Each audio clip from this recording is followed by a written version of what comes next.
Girls Coordinating Council of Broward is a children's strategic plan committee that promotes holistic, gender-responsive, trauma-informed, and strength-based opportunities, supporting girls and encouraging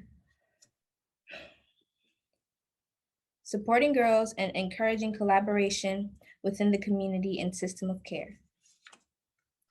GCC aims to align initiatives and endorses best practices for working with girls and provides opportunities for girls to succeed. Awesome. Thank you, Skyla. We're so glad to have you to join me today to MC our event. So please send us lots of positive energy as we get started with the event, right? So we can just get through our nerves. So at this time, I would like to introduce the CEO of the Children's Services Council of Broward, Cindy Ehrenberg-Seltzer. Thank you, Rose, and thank you, Skyla. Nerves are normal, honey. It's a big job to open a show like this in front of all of your peers, and you did great. So thank you for that. I know you're going to blow it out of the water the rest of the day. And welcome to everyone. Thank you. Yes, I am Cindy Ehrenberg-Seltzer. I'm the president and CEO of the Children's Services Council of Broward County. That's why I have the giant logo behind me. It is the greatest honor of my career to lead this organization for the last 20 years. And as a former girl, now woman, and the mom of a very precocious 14-year-old girl, the status of girls in Broward County is really important to me. And so I was so excited when the Children's Strategic Plan added this Girls Committee. The Children's Strategic Plan started about 22 years ago, and it is meant to help coordinate all of the services for our children and youth throughout the county. And it now has over approximately 50 committees and hundreds, if not thousands, of people throughout the community that are supporting different programming for children. One of the ways that we looked back in 2018, when the Girls Coordinating Council was started, there was a report done on the status of girls and young women in Broward County.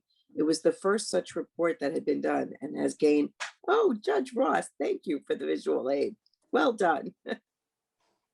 It's a great report, and copies of it can be found on our website, www.cscbroward.org. And out of that report were some really key recommendations. We noticed that there was an increase in the number of girls that were winding up in our juvenile justice system, and that's not okay. One of the things that CSC, which has been around for about 20 years, as you can see the big 20 behind me, one of our major goals was to prevent a brush with the law from having a permanent impact on a child's life. And so we have been funding diversion programs pretty much since the beginning, but we've seen that there's a major increase in our girls participating in those programs. And one of the big factors was a failure to appear. Girls don't fail to appear. The judge is going to tell you all about that, I'm sure. But if you have a notice to appear in court, do appear. But we found that it wasn't just willfulness not to appear that caused the problem, because we did a community participatory action research project that looked at what were those reasons. And there were a lot of technical reasons that were going on that we have worked with the court system to try and deal with, so that you don't wind up progressing further in the system.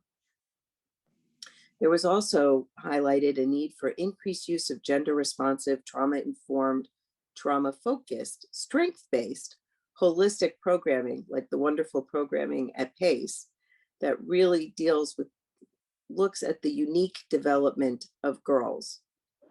It promoted creating the funding of opportunities with a gender focus that drives program development and service delivery, and also to enhance the system of care to provide opportunities for community connectedness and experiences that foster the positive and holistic development of girls. So a lot has been going on since then, many wonderful programs like the one you're participating in today to help you get connected to each other, to learn about resources, to support each other. During COVID, we didn't let that slow us down at all. I hope that many of you who are here today have participated in some of the other summits that have taken place. In June, we co-led with the Human Trafficking Coalition an important conversation on the movie Push Out of girls from our schools, which specifically looked at the criminalization of Black girls in our schools. A girl between the ages of 12 and 16 is currently the most trafficked person in Broward County. That is not in any way okay. Following that conversation in October, we had our first virtual Girls Summit and had over 70 girls in attendance. We connected them with resources and provided a safe space for the girls to highlight and present awards to the girls that they thought had risen to the occasion as entrepreneurs and leaders. As I look at the panel today, you see an amazing array of women leaders who I hope will inspire you to someday fill our shoes. We need you. And then finally, I just want to let you know about in January, we had an amazing, again, terrific and very impactful virtual event with trafficking survivor Centoya Brown Long. She was amazing, and the things that she pointed out to those of us who work in the system will stick with us forever, and I hope change a lot of the way the work is done. Well, ladies, I don't want to stand in between you and the rest of the amazing program for too long, but I want you to know that the Children's Services Council is here for you. We are constantly getting feedback about different programs that we can offer. You're not going to get them through at the Children's Services Council, but you will get them as a result of the funding of the Children's Services Council. If you want to know what exists in your community, besides the amazing PACE, you can go to our website. Again, that's www.cscbroward.org, and you can look at the funded programs directory, and you can see it may be for you, it may be your family. There's a lot of people now, a lot of families that are struggling, looking for some support. Remember the number 211. That's the first place you should call if you need help. And you can look at the Children's Services Council to see what we're up to and what we're funding. And with that, I will say, enjoy the rest of your day. Thank you. Thank you, Ms. Cindy, for believing in girls and sharing the importance of the juvenile justice system reform. I would like to take this time to introduce our first, that just was really important to me, but I would like to take this time to introduce our first workout group, Exploring the Mystery of Gender Responsive Programming with Judge Stacey Ross of the 17th Circuit Court and student youth leader Brianna Crescente.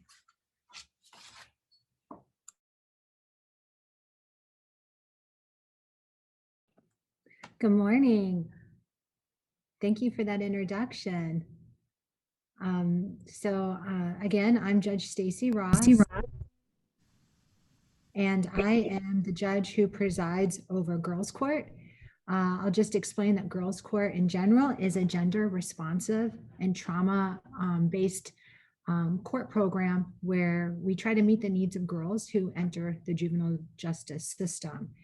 And I also preside over Rise Court, which is a court specifically designed for victims of human trafficking. And Rise stands for Restoring Independence Through Strength and Empowerment. So basically what girls court is really all about, as this slide indicates, is creating alternatives for girls in the juvenile justice system. If we flip to the next slide, you'll see that, there's the question before we begin: why do we need a girls court? Why do we need one? Why do we even have one? A lot of people ask me that. Whenever somebody hears that I have girls court, they always say, well, what about boys court? Or why do we need a girls court? Or, we shouldn't separate the sexes. So it's a common question I get, is why. And my answer to that is, when we think about when the juvenile justice system started, it was mostly made up of boys and young men. So most of the programs that were created or established to provide rehabilitative services for juvenile delinquents were geared towards supporting boys and geared towards representing boys.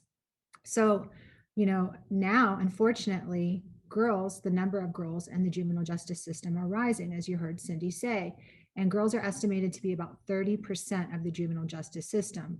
So when we take a snapshot and look at what are girls coming into the system for, many times we see it's for simple assaults or like petty thefts, like let's say shoplifting in Target, or many times it's for kind of behaviors that a lot of people will say are household issues. Running away ends up getting them arrested, and they have failure to appear, as Cindy said. So when they get the court date to show up for court, sometimes they don't show up, and then that results in a warrant for their arrest. So that failure to appear program was really important in reducing the number of girls that end up in the detention center. But, it's not all status violations or technical violations. Some of the girls that enter girls court do have serious offenses. And if I rattle off a few of the serious offenses I see, when I say this to lay people or people who aren't involved in the court system, I say the word aggravated battery, and that sounds very scary and very violent. But I actually have with me one of the girls that was going to speak in the symposium last year that it got canceled. She was arrested for an aggravated battery.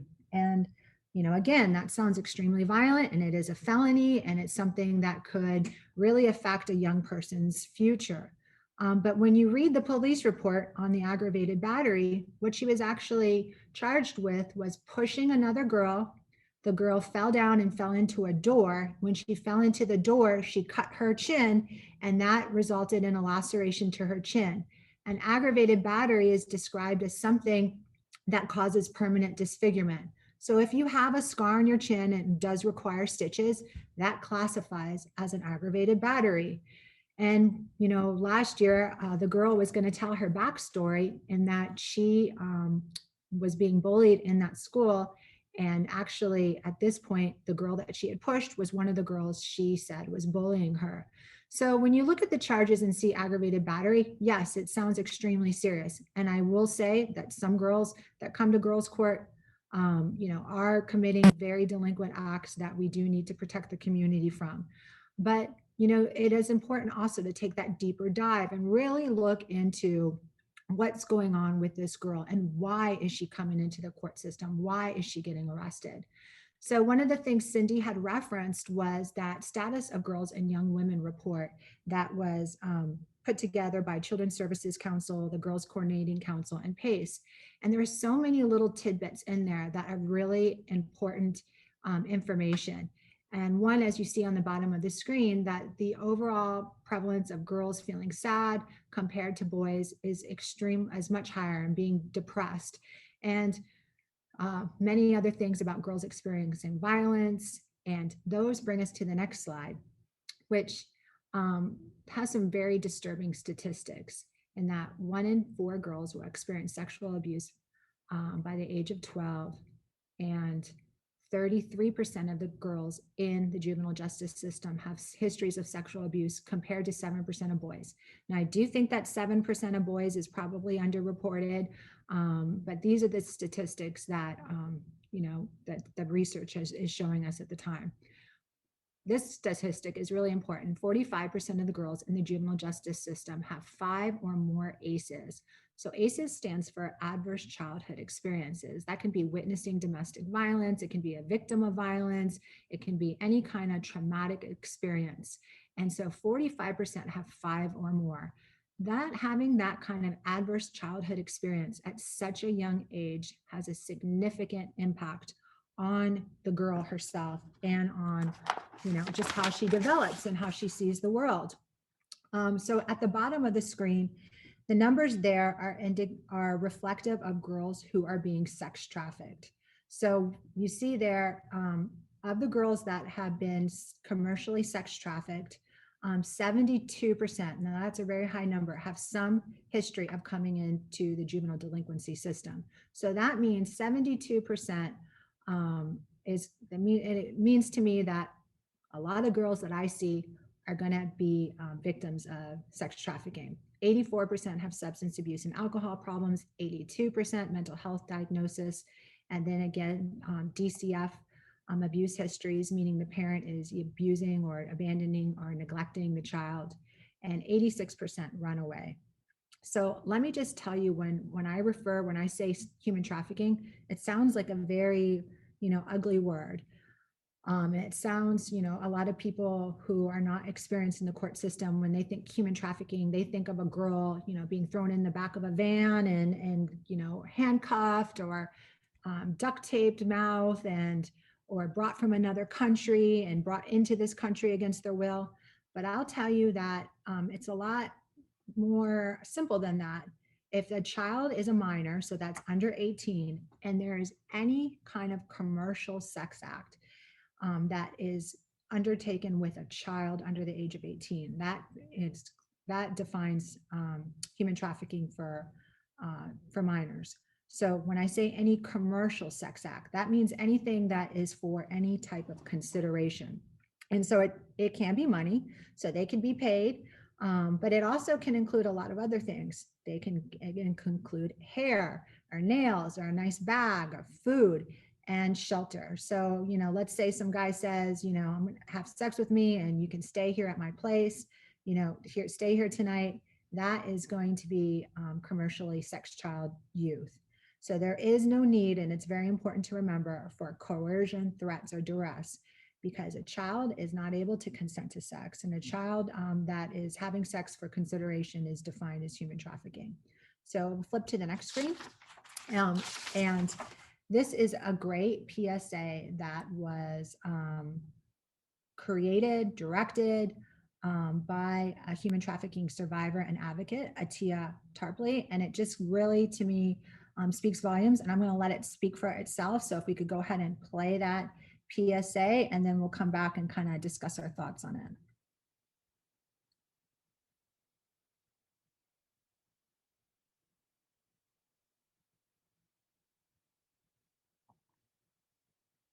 Are we able to play it? Yes, 1 second, please. I think Miss Rose is working on it. And so, I love that this was created by a survivor.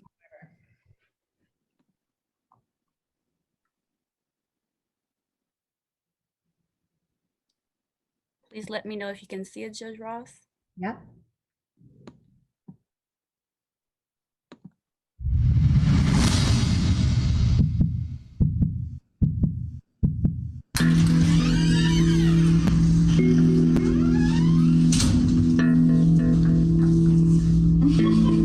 LOL, Louis, you see what I'm seeing?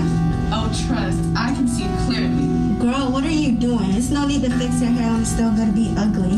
Girl, you don't know nothing about me. Your best friend told me that you were an orphan. You so ugly, your mama and daddy didn't even want anything to do with you. Yo, that's what I heard. I heard you were broke and couldn't afford to get your hair done. I mean, her clothes tell it all. Don't you wear this like every day? Girl, don't touch me. Ew, you're so dirty. And what you gonna do if we don't? Yeah, Look at you right here in this bathroom.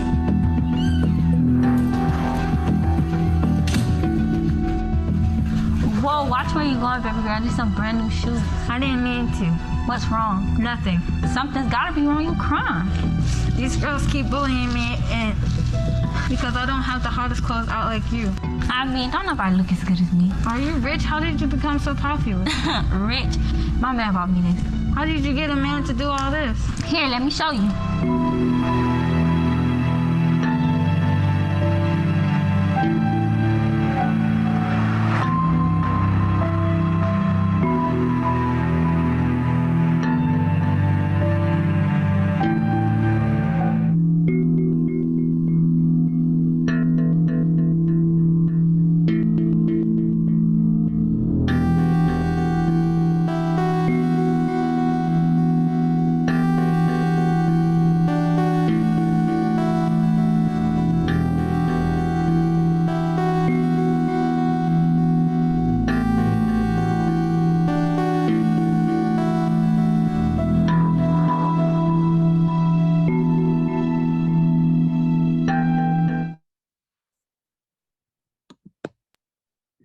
So yes, I'm seeing in the was a comments. really sweet girl. She was. Are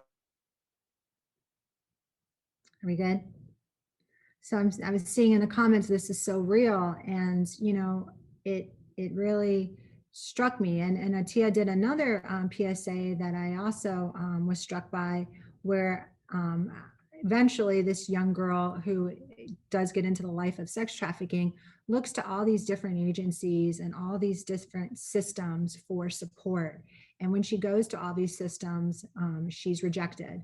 And then finally, to really, Atia does a great spin on it, because just the person on the street, just a random Good Samaritan, is the one who actually ends up supporting the youth when she reaches out for help.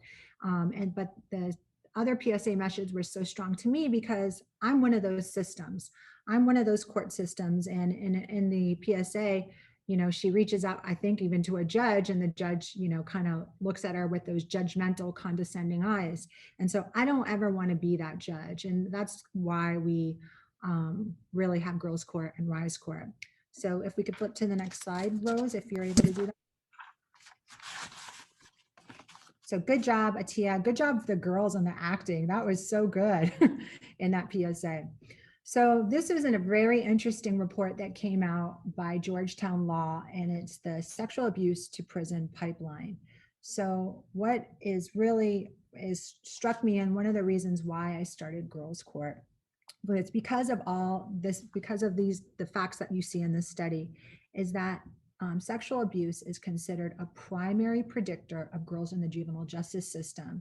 And then this, entering the juvenile justice system eventually can lead to that girl ending up in prison. And if you think about it and think that maybe there's a girl out there that has been sexually abused as a child, that abuse goes unreported, unnoticed, or unrecognized. She continues in this traumatic environment for some time. When she becomes a teenager, obviously a teenager, that's where you start kind of having some independent thought and kind of have some, ways to rebel on your own. Maybe she starts running away from home to avoid that abuse or get away from the trauma that she's seeing in the home. And then maybe she starts skipping school. And then maybe skipping school and running away from home, she starts hanging out with kids that are using drugs. And the drugs just is a gateway and to everything else that can end up bringing her into the juvenile justice system through an arrest. And so I really thought about it. And honestly, for us to be criminalizing girls because of unaddressed trauma is just something that I think that we as a society can't stand for. These maladaptive behaviors that they endorse to protect themselves from the trauma are just really what a lot of times we're seeing in juvenile court. And unfortunately, many girls in the dependency system, where those are girls who are abandoned, abused, and neglected by their parents and actually enter the court system. We had a young lady that spoke in front of Congress about sex trafficking, and she herself used this word that our dependency system, in essence, grooms girls for exploitation. That at a very young age, this girl saw that her body being in that foster home had a dollar amount. That her being there, she knew her foster family got money, and she associated her worth with whatever dollar amount the family was seeking. And so this grooming girls for exploitation and sex trafficking is really got to stop. So we'll flip to the next slide. And with all this information, how can we not do something? So that's what, now that we see this and we recognize this is happening amongst our girls, we got to do something. So alternatives do work. And I'll say this, that early prevention to me is the most important factor. Intervening early and stopping this lifestyle before the girl gets too entrenched and too deep is really the best way to approach this problem. I always tell people this story about a young lady that came into my courtroom who was being trafficked. She had been missing for quite some time. She'd been in a hotel room with her trafficker, her abuser, and she told him, "I can't take it anymore." At this time, she had been addicted to what they were at the drug at the time was Molly's. And she was so strung out on Molly's and being abused and having sex with 50 men a day. She told him she can't take it anymore. She can't do this anymore. And her trafficker put a gun in her mouth and literally played Russian roulette and told her that that's how invaluable she is, that she can be replaced in a heartbeat. And the girl who had a pickup order from my courtroom got her way to court, came and surrendered herself and told me she just needed to be safe. She just needed to rest. And she wanted to go to the detention center for the 21 days to be away from her trafficker.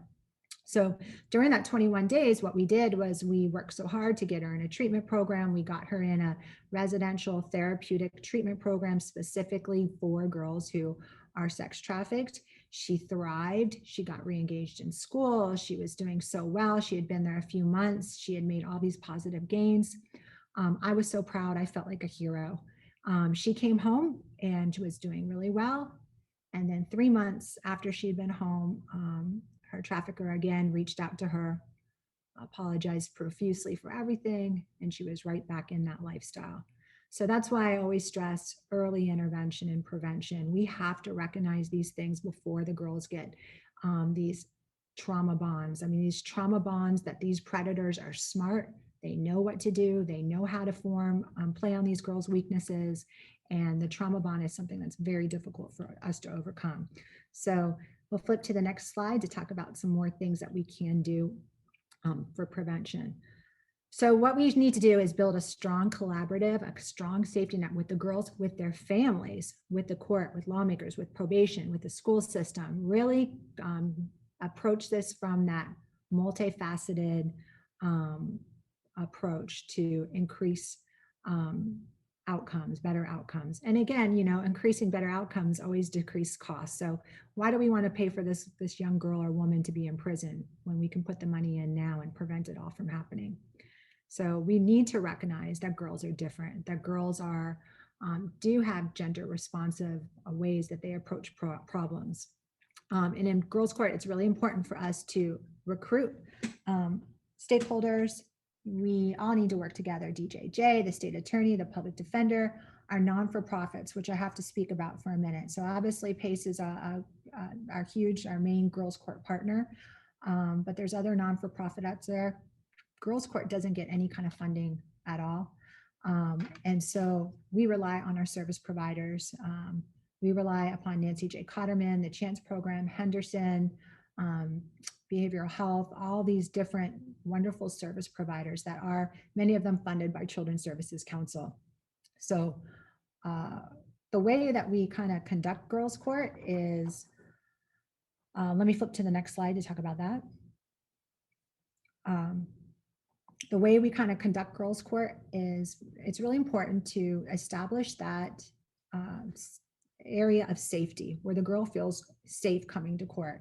I had one girl that felt so safe that eventually, you know, she was pregnant and she didn't want to tell her dad. She knew her dad would freak out. So she came to court, and the place that she decided to tell her dad that she was pregnant, first she asked to tell me, and she went into a room with me to tell me. And I actually was so lucky that I had someone from PACE there, because someone from PACE is always at girls' court, because I'm not a therapist, I'm not a counselor. Many times I don't feel like I'm saying the right thing because, you know, as an uneducated person in this arena of mental health, you know, I'm presented with the most sometimes horrific things you can be presented with as a human being. And my hat's off to therapists, counselors, that work in this arena on a daily basis, because they can take it in, absorb it, and they can actually make a difference and help. Whereas sometimes, you know, I may say the wrong thing because, you know, I'm just reacting without relying on that training that our therapists and counselors have. But she told me and a PACE counselor that she was pregnant and she wanted to tell her dad in open court. And that's the place she felt safe. She felt safe in open court to tell her dad that. And that's really what I want. So establishing that rapport is very important to me. So normally when we start girls' court, I first start court, and when we're in a normal setting where we're all in person, I'd start court off the bench in my normal clothes, go out and kind of have like a rapport building exercise, asking a girl maybe a question that's going on in the world today. After we do that, we have each service provider speak about the services that they offer. So it's really great to have the service provider in court sharing the opportunities they have right there with the girl and her parent or guardian. And, then if they want to follow up and ask more questions, they can do so outside court on a one-on-one basis. But it's really great because we don't have to worry about setting up an intake and making an appointment and having them travel across town. They're here, and we have a live representative to help answer their questions immediately. We also have a school board person present to answer any questions about getting into the right grade, transferring schools, making up credits. We also have a DJJ representative that can make referrals to, areas where the girl lives, or special services that DJJ knows about. So it's kind of like in essence, like a one-stop shopping, and we are here to help you. Now, it takes a while many times for girls to want that help, and I understand that, and I recognize that. And, to me, it's just each time coming to court, meeting me and meeting the service providers is that drop in the bucket that eventually, when they're ready, they will take advantage of the voluntary services. I try not to force anything on them because a lot of things have been forced on them in their life, and I feel like it's more effective when they're ready, they make the first step. So what's been happening during COVID, which is a little bit of a different thing, and this is where I'm going to introduce Brianna. What's been happening during COVID, we've been virtual. And so it's a lot harder to make that one-on-one connection in a virtual world. So what Miss Rose from PACE has been doing, and some other people at the beginning of Girls Court, we have like a 15-minute motivational Monday little kind of presentation. Rose has been amazing coming up with ideas. Like for New Year's, she had like new goals, new intentions, and kind of encouraging girls to set goals and work on them in the new year. We celebrated Black History Month, we celebrated Women's History Month, and we've been trying to be creative. So it's been a challenge, but the cool thing is that I am now in Zoom able to go into their homes in a kind of a way. And that's kind of where with Brianna, I met Brianna, and it was really neat because when I would talk to her through Zoom court, I could see her working on some things, and she ended up telling me about her artwork and how much she enjoys her artwork. And I actually have a piece of her art behind me, but I'm going to wait and tell you about that art after I introduce Brianna and have her kind of share a little bit about her story and her background, and then kind of what she thinks about the girls' court system. And Brianna, are you there? Yes, good morning. Good morning. So good to see you. And, it's so crazy to me whenever I have girl court discussions and I don't have a girl to give the girls' perspective, because you, Brianna, you tell me things and I am like, wow, I didn't think of that. And so I love having you here. And I kind of just wanted you first to share a little bit about what was going on with you and how you ended up having a court case. Okay. Well, I can say you were spot on with the presentation. I took some notes from you that I'm gonna throw in here. So I grew up in a very abusive household.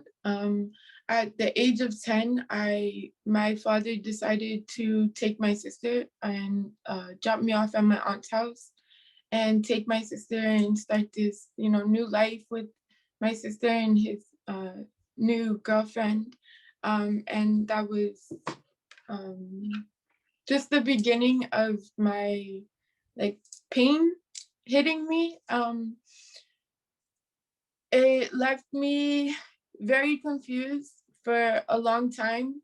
I had to learn how to manage, not having my parent, who was the only parent at the time for me, around, and now adapting to, living with my aunt.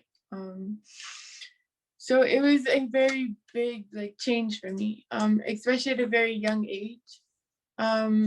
It caused me to be severely depressed at the age of 12. My anxiety started at the age of 13. I quickly ran to find things that would give me that feeling of contentment that I was missing, that I was like longing to find. And that's what got me into trouble. I started skipping school, like you said, the whole timeline, skipping school, adventuring into drugs, fighting in school, out of school, and it left me to build up anger. I didn't know how to manage my feelings and manage, everything going on around me all at once and all at such a young age. So it started causing problems in my household, of course, because my daily activities were being affected by this anger. It was reflecting everywhere that I would be or interact with whoever I would interact with. Me and my aunt started arguing daily. It quickly turned into, a very hypocritical thing to me. For someone to, bash someone so much, talk down onto someone and then become that person and cause that same type of pain onto me. I didn't know how to handle that. Again, at a very young age. So this anger kept festering in me and kept festering. I became a very aggressive person. Even like at church, I grew up in church, and it's like people could walk by me and they wouldn't want to say hi to me some weekends because they seen this face, and they know when they see this face, like, don't mess with me, but that's not the impression that I wanted to give off, and I hadn't realized that that impression was being given off. So later down the road, my dad came back into my life. When he wasn't actually physically in the house, it was kind of a thing. I'd run to him when things were wrong at the house. So like if me and my aunt got into it, I'd run to my dad, call my dad, and maybe my dad would know something to help me out, but I learned that wasn't probably the best thing to do because it only caused more conflict. So my dad came back into the house. My aunt allowed him to move back inside the house with us. And she did this and thinking that, like, maybe this is what's gonna help Bree, like, better herself, maybe focus more, get away from the crowd that I was hanging out with, the drugs, the fighting, everything. Unfortunately, it was the opposite for me, because I had this image in my head of, I worked at the mall at the time, and I always see families there. I see a mom, a dad, a child, or a mom and a child, a dad and a child, a parent and a child. However, I always longed for that feeling, I guess you would say, of that family-like environment, because I never received it. I had my aunt, but and don't get me wrong, I'm very grateful for who she is and everything that she's done for me, but that's not my parent. And I feel like it's and I'm not bashing anybody if you're in the circumstances, or if you are caring for a child who's not yours. I'm not coming at you at all. But I feel like there is something like that a parent just has an attachment with a child it's unreplaceable. You can't replace that. So I was longing for that feeling. So when my dad did come back, I had this image of it's gonna be so, roses and peaches and cream and everything's gonna go so smoothly. But it didn't. It actually got worse for me. It got really abusive in the house. it got to the point where I would wake up like 2 hours earlier before school in order to be ready and out of the house an hour before school started, because school was my safe space. School is that place that I know I could go to and I didn't have to worry about, what's going on at home, or am I gonna get yelled at, and things like that. So Dad came back in the picture. There was this one time, I believe I had got into a fight at school 1 week from going back into my regular high school, from leaving an alternative school, to being like, was making up credits at an alternative school. So I went back to my regular public school, and 1 week of being there, I got into a fight, and that was like the downhill for my whole house. It just got really bad. It's physical abuse, mental abuse, verbal abuse. I don't care what anybody says of the little saying that words can only hurt if you allow them, or something that's not true. I get that you have to, like, your mind space and how you react to things, but sometimes you, especially at a young age, you can't help but to just let these things bother you and eat at you, because you have no idea how to handle or manage them. So me and my dad got, like, the whole situation blew up. It became physical. And my dad had threatened to take my life that day. And whether the cops that day that came out to the house had stated that there's nothing in the house that he could have done it with, which isn't true, because there's kitchen knives, if I really had that thought or feeling towards somebody, I would find something to do it with, or somehow to do it. But I was told, it's like, words are just words and actions are actions. So if they don't line up exactly, then it doesn't matter, I guess, of the other person's view. So I was taken into DJJ because that same day, because we had got into it and it became a physical altercation, and he had ended up hitting me in my face, like punching me in my face. And that was like my lose it. I went ballistic. I had hit back, and he was bleeding from his face, well, his ear particularly. So that's why I was arrested. That's why you were arrested for hitting your dad. Yeah.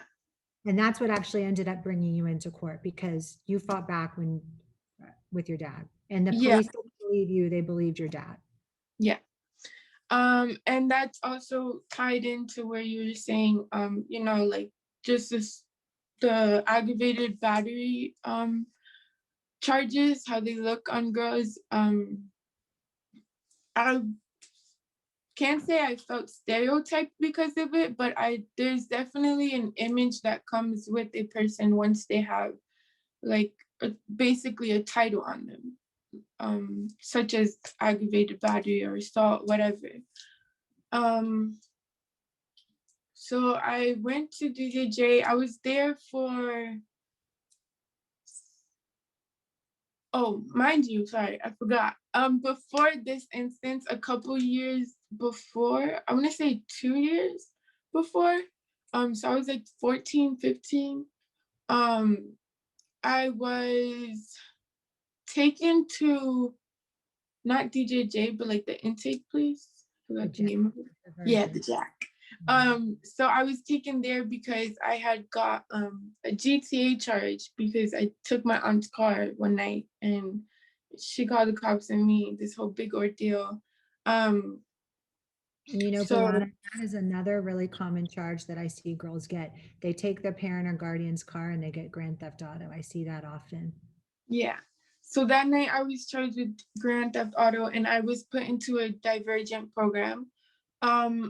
Thankfully, I was given multiple chances for this divergent program because I was in it for the first time, and originally I believe it was a 6-month program for me. It was required for me to do 6 months, and then I had completed, I think, 5 months, and I ran away from home because it was just getting too bad, like, for me at the time. And I went to Point St. Lucie with a family friend, and I didn't make it to one of my court dates. And, you know, they asked why, you know, once they try and get a hold of you. And then I told them, and they're like, okay, well, we're going to give you a second try. So I was given the opportunity to go back into the Divergent program for a second time. And they actually, I don't know if it's because I had already did 5 months, like completed 5 months, or if they'd restarted it and just like shortened the time. I don't know. But I was only given 3 months the second time of doing it. So that was my first court experience. Then the second was with Miss Judge Ross, with my dad. I believe I was there in DJJ for like 6 or 7 days, because my dad felt the need to play hooky in court, and for every court hearing, he didn't feel good or couldn't make it to court, or every excuse in the book. And then eventually, on our final court date, he dropped all my charges. So I sat in DJJ for, it was a life lesson, don't get me wrong, but at the time I felt like it was for no reason. So that was my second court hearing. After that, that was when I was 17 last year. So I went back to the house afterwards. Eventually, I was able to move with my mom and my grandma. My mom has been alive. Haven't spoke of her, but my mom was diagnosed with schizophrenia when I was 9 years old. So on top of everything with my dad, I was also managing, you know, not being able to see my mom, because my grandma and my family hid it from me and kept her away from us. Like, I have 3 brothers and sisters, so none of us could see her. So that played a very big role in my emotions, and my anger. Anyways, after court, I went back. I tried to live with my mom. I was there for a while, and then me and my grandma got into it. It's kind of weird to me because, you know, my dad's side of the family is one way, but my mom's side is just different people that act exactly the same way. And it's so crazy. So me and my grandma had got into it, so I left my grandma's. After that, I had nowhere to go. I was couch surfing for a little while, and then eventually, you know, the couches ran out, and I was homeless for 3 months. I went up to my sister's for about 3 weeks, before I was able to be placed into, Jesus, what does it mean? Through Flight Center. The flight, yes. Yeah, through Flight, I was given housing at a safe house for 3 months, and just recently, at the beginning of March 5th, I got my own apartment. I've enrolled in school and into college. I was accepted for BC. I start my college in August. I have my art business going. So that's what I want to talk about, is your art business. One of the things I want to talk about is your art business. Before we get to art business, just tell me about, like, did you receive any kind of support services from PACE? Because you did the PACE Reach, and like, who was your main support there? So I was given a life coach, which is Miss Nicole, I want to say Richardson. Yeah, there you go. Okay, Miss Nicole Richardson. She was my life coach. from PACE, and I was given a therapist, Miss Juliana Ramos, I want to say. That was my therapist, and both of them have like exponentially helped me so much. Miss Nicole was on maternity leave for a little bit, so I had Miss Juliana for a while, but I wouldn't be at the place that I am without them. Did Miss Juliana, or who supported you or inspired you to continue your art business? Because I really want to talk about like why you do your art, who inspired you to do your art, and what the art therapy is to you, and what your future career goals are. So actually, it's so funny because I never thought I would be here, like in this spot. But I sat down one night, and I've always had a thing for art. My dad actually can draw very good. My sister too. I was blessed to get those from him. So I could always draw. Like I used to just sketch in the house, like if I felt any type of way. It used to be more of a thing of just when I'm bored, I'll do it. But I learned through Miss Juliana that art is a way to express yourself, and there's no wrong or right way to do it. There's also different ways to express yourself with it. It's not just like, you know, for somebody, shapes can be a way to express themselves, or like creating lines a certain way, or some days for me, if a line isn't straight, I would sit there and redo it and redo it and redo it and redo it until that line becomes straight. So like, yeah, it became a way to express myself through colors. I quickly caught on to colors. I've always been a colored person though, like I can't even say that because I love the color black. But like with my room and stuff, color wise, there's colors everywhere. And you're in your new apartment now. This is your apartment, right? Yeah. So then when I started seeing you over court, I remember you telling me about your artwork, and then I remember asking you a little bit about it, and you would show me, and you kind of have even created this art business, right? Yeah. So I now make custom pieces for other people. So like with Miss Judge Ross's, the purple piece in the corner back there. So let me show this to you. After Brianna's case was over with, I had asked her, can you do a custom piece for me? And my case manager for my courtroom is on Sarah.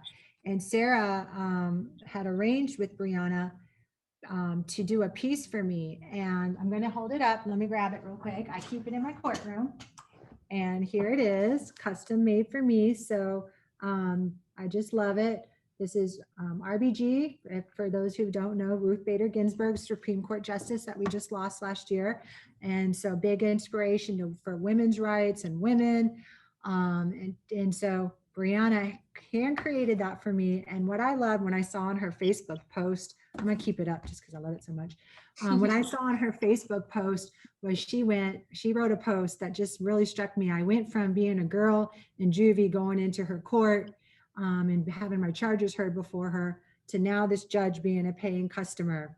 And yeah, I'm a paying customer, and I got another one on order for her. And this one is Justice Sarah Day O'Connor. So I'm excited to get that one as well. And so I've seen you doing the art, and you said that it's kind of therapeutic for you. And tell me like a little bit about why it's therapeutic, and then like kind of what your goal is with college. So I kind of touched on why just the colors to me is a way to express myself. Seeing certain colors or certain objects, or seeing like a final product, it brings peace and like satisfaction, and it also brings so much joy to give a customer a piece, to see like an expression, or, you know, like this, for instance, of boasting about it, like it makes me feel so good to know like it's not for nothing, you know? Yeah, so we put it on our 17th Judicial website, Facebook page, and everyone just raves over it to me, and I just love it. And you're right, it makes me feel so happy, and it's so beautiful. And I feel like, you know, you creating something, that's like such a powerful action of you creating something and creating that, not only the art, but that joy and happiness in somebody, which I just think is so amazing. And I am really jealous because I don't have a creative bone in my body. I try, but I do not do well. And so you kind of started creating more like, I'm going to say geared to teens and younger people, like initials and like things for, I'm going to say kind of like dorms or apartments. Mm-hmm. Do you have anything else you're working on in your room right now? So this one's actually almost finished. So I started this one yesterday. Oh, see, that's so cool. That is really, see, that's really different. I love it. Yeah. I tell Juliana all the time, when I thought of, you know, doing this business thing, I didn't think I was gonna be doing characters and like little kid things. It's not originally what I wanted to do. But I found like the joy behind it, and it means a lot more to me than, you know, just what I want to do. But yeah. Anyways, like you asked about my college. So I think it's very powerful and important, not just to take the skills that have been taught and instilled in me, from PACE and from other people, like inspiring people who have inspired me like throughout this whole process of like becoming who I am today. Not just to keep those for myself because that'd be selfish, but to help others and teach others what I've been taught. And I'm starting now for psychology in August, but my ultimate goal is to become an art therapist, preferably in adolescents, but I don't really know yet. I got to tell you, the art therapy, I see that as such an effective way of therapy for so many girls and youth in my courtroom, including boys, because some of these kids have like done talk therapy so much. And a lot of times what I find is an issue is when they start out with one therapist and then unfortunately the therapist leaves or changes jobs, and then they have to start over and tell their story again, and they keep retelling it and reliving and retelling that trauma. And so to me, I love the idea of different forms of therapy, especially like an art therapy where you're just kind of creating and letting, you know, your thoughts and your feelings flow onto the paper rather than having to retell it so many times. So that to me is so cool. And, you know, another thing when you and I had talked, it kind of struck me about you coming to court, how even with all my good intentions, you said something to me that I must say made me feel upset, that you said so many times when you were coming to court, you still didn't understand, you know, what we were saying and what was going on, because when we're in a court system, we use this legal language, and everybody, even the social workers and you know, people in every kind of job that they have, we have a language that we use, you know, abbreviations and acronyms. And I remember you saying like you didn't even know what we were talking about sometimes. So I kind of wanted to hear from you, like what you feel like in the court system a lot of people missed, and then what you feel like was successes or things that were, you know, that helped you and that were good. So I believe when we talked about this before, I had stated the same thing. Entering the court system, of course, it's a scary process. You don't know what you're walking into. Especially as a child, you really don't know what you're walking into. For the one reason, maybe it's different because I was a little older than, you know, coming into the court system. But even going back, well, I can't say that because it wasn't in your exact court system. But it leaves a feeling of, I can't even say that. I just felt unheard. At the beginning of the process, throughout the whole process until like going into PACE's program, because that's when it was more individualized, I felt unheard because Well, I you was were there unheard, for, Brianna.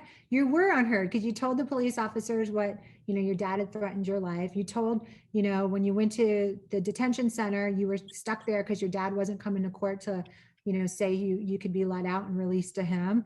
And, you really were unheard. And that's one thing why I love doing these seminars, because your voice is being heard now. The prosecutors and the police officers and DJJ and even the public defenders, all the people in the court system, all they get is a piece of paper with your name on it and like what they say you did. And your whole story, in a traditional court system isn't going to come out, first until we go to trial. That's, the judge doesn't hear your side of it until we go to trial. And then after trial, you have the opportunity to speak more, because, everyone says don't talk because you're innocent until you're proven guilty. So then again, you're feeling not heard because you don't want to talk if you're being recorded and it can be used against you. So it is a really great point you're making, is that your voice isn't heard. And that's why with like PACE, when you said you finally feel like you're being heard, because you're in a relationship there where you're safe, whether they're there to support you.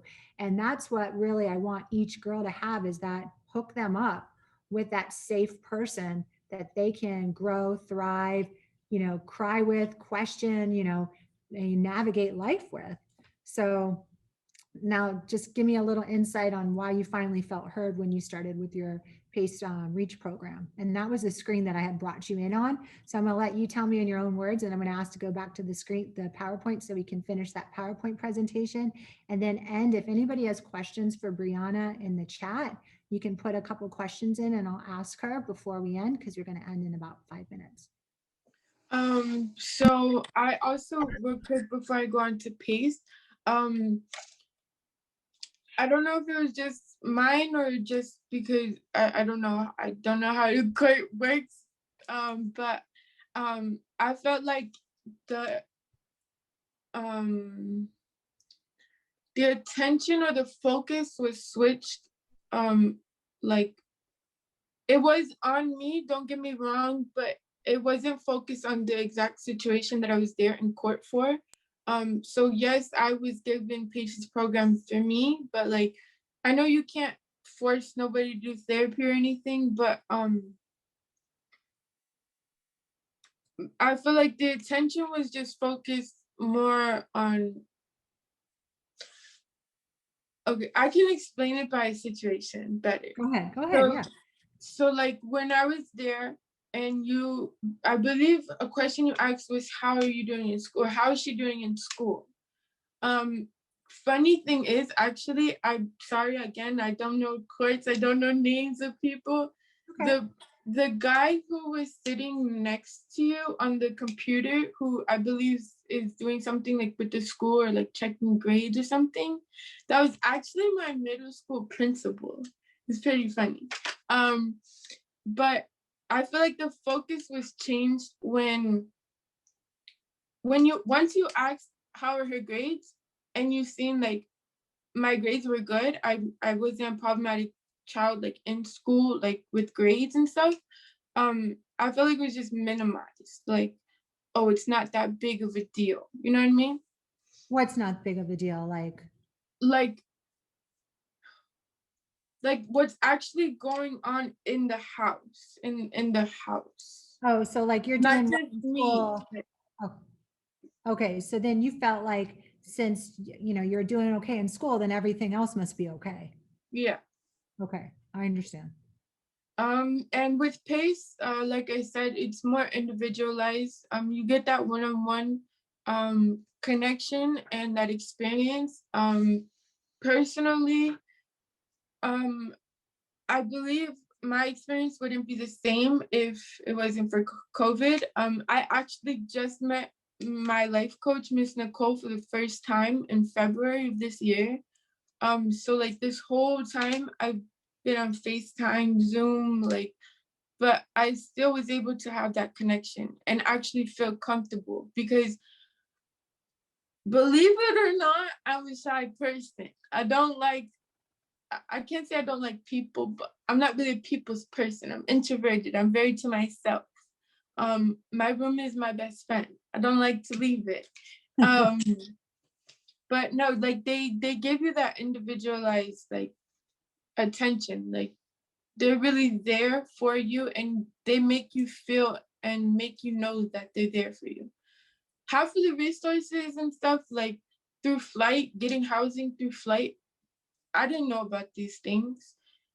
Even with college now, like the heart program through school I was introduced to, and like now my tuition is like reduced and stuff. Like there's a lot of resources that I was very unaware of.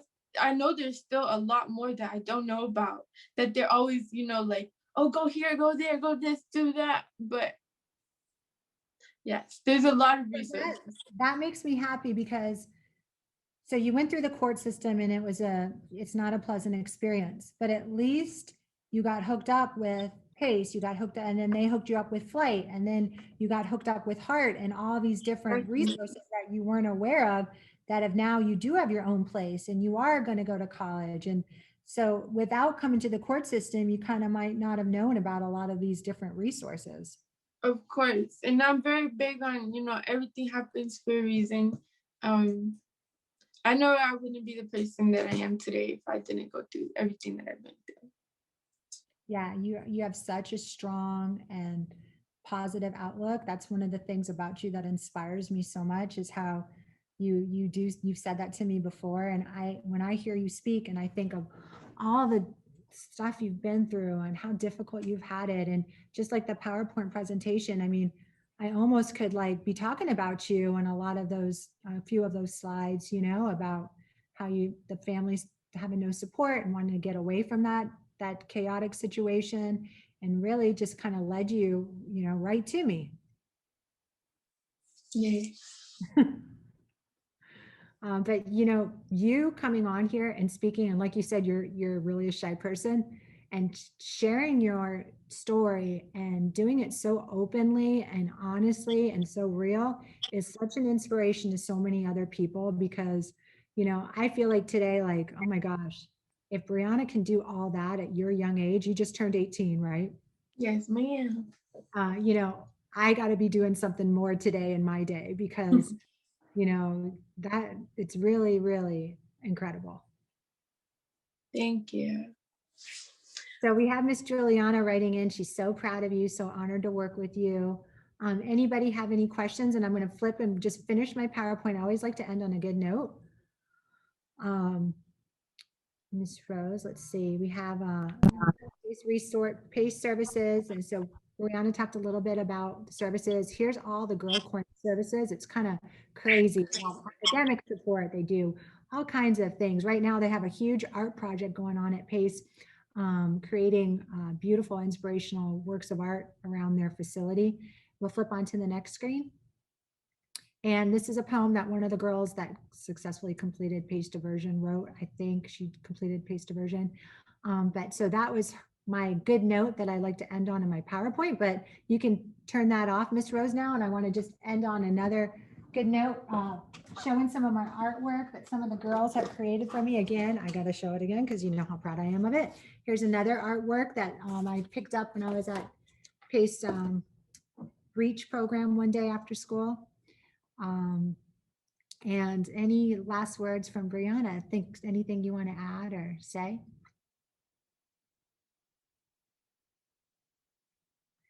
Any questions for Brianna in the chat?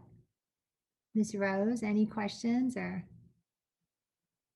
we just have all these comments going on, Brianna. Oh my gosh, thank you for sharing. You're amazing. Great job. A question. Here's a good one. How can we contact Brianna for her artwork? You know what? How did I forget to mention that, Brianna? How do they order something from you? You're muted. Got to unmute. Okay. I put in the chat, and Miss Juliana did too, that my art page Instagram. Oh my gosh, I don't see it. I gotta look for it. Where is that? Maybe I sent it to one person by accident. Yeah, I think you did, because I don't, is it there? Anybody see it? Oh yeah, So I we'll did. be sharing it on the screen for Brianna, and I will also be showing some of her art pieces on the screen, so you'll have that information available on the screen pretty soon. Okay, when's my Sandra Day O'Connor gonna be ready, Brianna? I have a couple orders ahead of you, so Yeah. Okay, I gotta wait my turn. thank you. Okay, so I do see they put it in, it's on her Instagram page. Now, I didn't have Instagram, so that's why my case manager, Sarah, was brokering my art for me. So that's what happened there. Well, Miss Rose, you want to close us out? Yes, yes. Thank you. Thank you, Brianna and Judge Ross, for such an informative session. We really appreciate you guys being able to collaborate on this. I hope all of our audience members have gained more insight into just the importance of us creating alternatives for girls that are entering the juvenile justice system.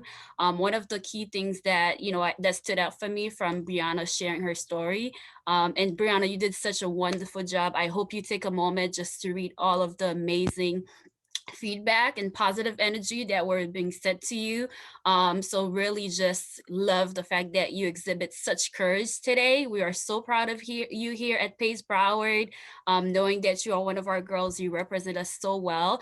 But the key thing that stood out to me from what she was sharing is that she shared that she was giving so many different opportunities, right? And it's really important to really understand through what lens are we seeing our girls. Are we seeing them through a lens where, because they now entered the juvenile justice system, that they're no longer capable of making any changes or being able to be in that place that Brianna is now. So, we want to see our girls as girls that are deserving of opportunities to be able to become their best self. So we will now be taking a 5-minute break before starting our next session, which will be focused on restorative justice practices. So in 5 minutes, we'll be starting over. So for right now, I will be sharing with you on the screen just a few art pieces by Brianna, and also it'll include her Instagram page. If you would like to reach out to her for any of her art pieces, we definitely want to support our girls. This is what Girls Coordinate Council is about. So it's not just a committee of individuals from the community, adults, but we also want our girls to be part of the table, because what Brianna just taught us today is that our girls' voices matter. There's such power behind their story. So we really appreciate Brianna being able to do that. So please support her if you are able to, or just by sharing her art piece. So we will see you in about 5 minutes. So stay tuned.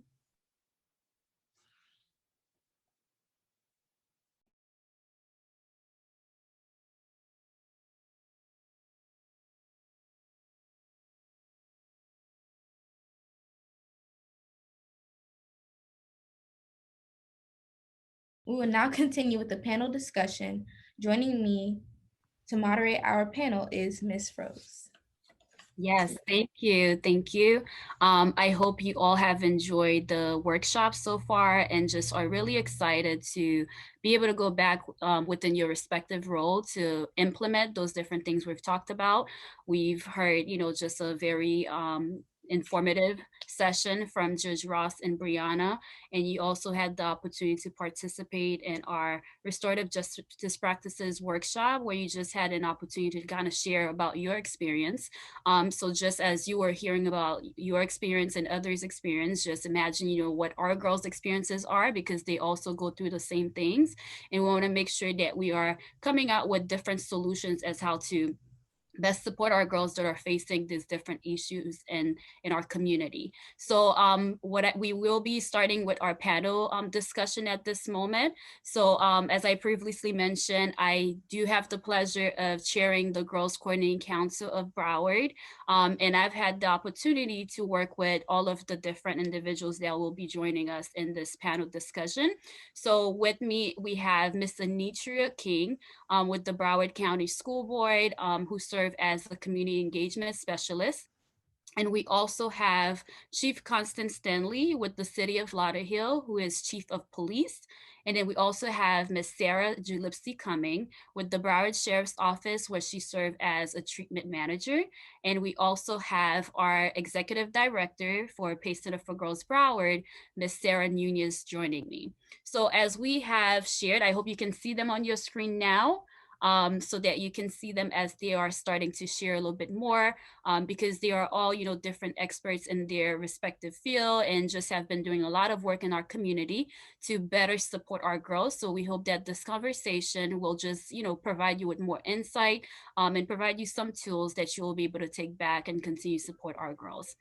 So I definitely want to start with directing, my first question to Ms. Sarah Nunez and Ms. Anitra King, because we want to make sure that when we are meeting with our girls, as you've heard Brianna's story, and, just, I'm sure at the beginning, many people saw her as just, a girl with charges, and we tend to have this idea sometimes where we, make overgeneralized statements about our girls and come to certain conclusions as far as who they are based on their behaviors and based on their experiences. So I definitely want to ask Ms. Anitra and Ms. Sarah Nunez, if you can kind of share with us, what are some of the common misconceptions people have in relation to young girls, and how can we combat those misconceptions and advocate for girls' needs more effectively? Okay. Do you want me to start or? Sure. Yes, absolutely. Okay. So the most common misconception to me that society places on girls is that girls have to meet this standard of femininity as it relates to what they can wear, what they can do, how they should act, etc. For example, playing like tag football, dress codes in with school uniforms or religious institutions, and different things like that.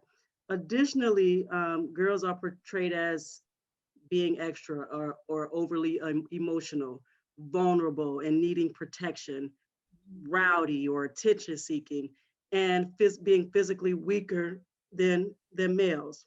Mm-hmm. So how can we combat these misconceptions and advocate for girls more effectively? Excuse me. Is first of all to become aware of our own unconscious biases and misconceptions, and understanding that a lot of these things we learned as children from our family and friends, we're learning now from the media, institutions, including schools and religious bodies. So we have to change our own thoughts and misconceptions, and then create opportunities for our girls to learn about these misconceptions and empower them to be unapologetically who they are. So finally, being a part of collaborations like the Girls Coordinating Council that create awareness about these misconceptions and create systematic ways to combat these misconceptions and advocate for girls. Absolutely. Thank you. I feel like that sums it up so well. The only other thing I would add to that is I think that people don't realize that girls have very unique challenges. I think that, children are put into a pot of children's needs, but I think girls are very unique. They have unique life experiences, unique traumas in their lives. And I think until we pay close attention to their specific needs, both educationally and through mental health, and pay attention to them in a very gender responsive way, there is no cookie cutter approach, and one size does not fit all. So I think that girls need to be looked at very individualized. I completely agree with you, Anitra, on everything else that you said. I think that there are so many gender stereotypes about girls, what they can be, what they can't be, what they should do, what they shouldn't do. And I think what's unfortunate is that it's perpetuated in so many spaces in their lives. So the work that we do at school or the work that we do at a place like PACE may have one message, but when they go home, there's another message. When they are interacting with the media, social media, and mainstream media, they get completely different messages. I think gender should be seen as more of a system where we can combat those stereotypes in a larger way. and where they can hear empowering, positive messages from all of those places. So there's a lot of work to be done there, but those are kind of some of the ways I think that we can combat that. Absolutely. Thank you, Ms. Anitra and Ms. Sarah Nunez, for sharing your thoughts on, some of those misconceptions, because it's really important for us to be aware of them and how we continue to further those, right? Because we have a role to play. Every interaction we have with a girl is an opportunity to, to change the narrative. So we have to be very mindful of that. And one of the key things you said is, Ms. Nunez, is just being mindful of the message that we are sending out there, right? So if the girl is accessing services from PACE here and they're getting this message where my voice is powerful, my voice matter, and then she goes into a different place where she's not allowed to speak, unless an adult is speaking for her. So we have to be, mindful of the different messages we're sending to our girls and how inconsistent it can be, and how that might be detrimental most times instead of actually helping our girls to find their voice. So thank you for sharing, Ms. Anitra and Ms. Sarah. So I'll pass it on to my co-moderator, Ms. Skyla, who has a few questions for you guys too. Hello. My question is directed towards Ms. Nunez, Ms. King, and Ms. Cunnings. How is your agency meeting social and emotional needs of young girls? Skyla, I think you could probably answer that question for me better than I can. And Brianna, I don't know. I don't even know what else to say after Brianna's presentation and Skyla being here as one of our student leaders. PACE has a very holistic approach to a girl, very individualized. We try to see the good in every girl and help her see that in herself. And I've had the humbling privilege to hear a lot of stories from girls like Brianna and girls like Skyla, who maybe came here. Skyla actually interviewed me for my position here and told me her story about, if you don't mind me sharing a little bit, Skyla, do you? Yeah, Is that okay?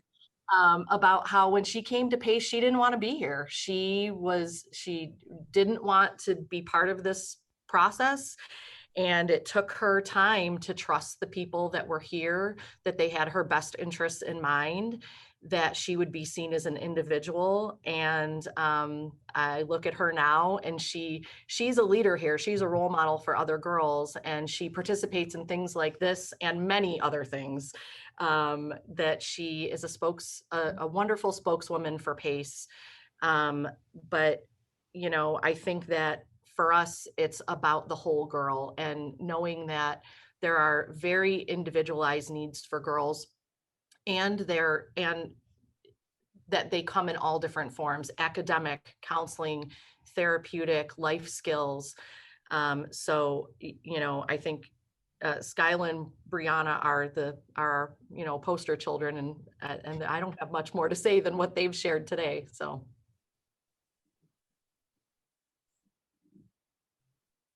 Okay, so I'll go next.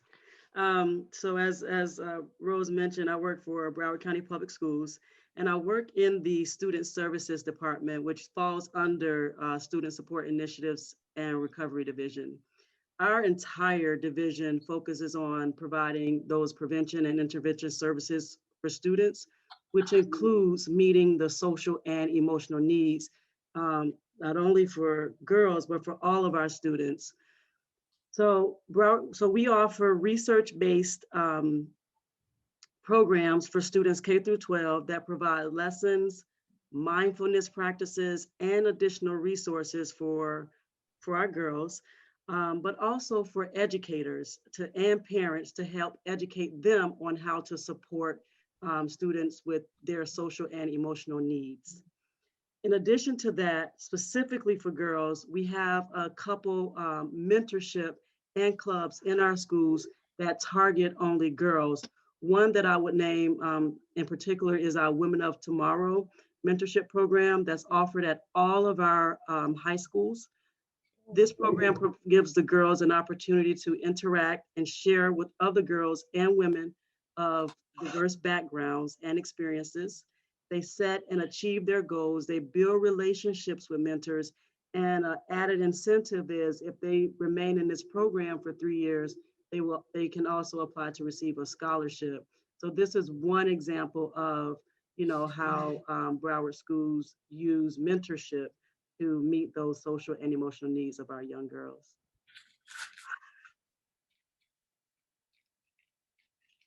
If you don't mind, Sarah Cummings here. I was going to go next. I work for Broward Sheriff's Office, but through a grant with Broward Behavioral Health Coalition.